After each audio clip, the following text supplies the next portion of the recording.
الجولة الثانية من مرحلة اللقب لدوري كرة السلة الممتازة رجال، وواصل فيها نادي مولودية الجزائر تألقه بعدما فاز على وداد بوفريق حامل كأس العام الماضية بنتيجة 95 نقطة لقاء 69، وهو الفوز الثاني لرفقاء زكريا قرماط في مرحلة اللقب.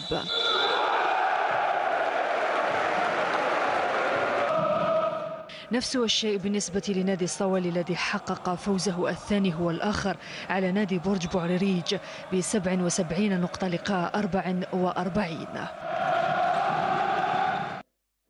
اتحاد الجزائر أكد سيطرته على مباراته الثانية بعد فوزه العريض على اتحادية البليدة ب100 ونقطة واحدة لقاء 83.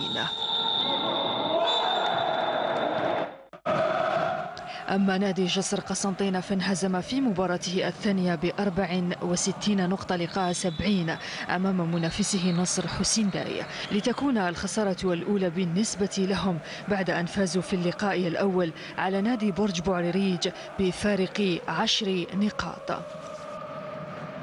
نصر حسينداي استفاق واستفاد من درس الهزيمة الماضية أمام وداد بوفريق بفارق 29 نقطة. جولتان من مرحلة اللقب يتصدرها لحد الآن نادي الصوالي ومولودية الجزائر في انتظار الجولة القادمة التي قد تكون حاسمة لعدة فرق.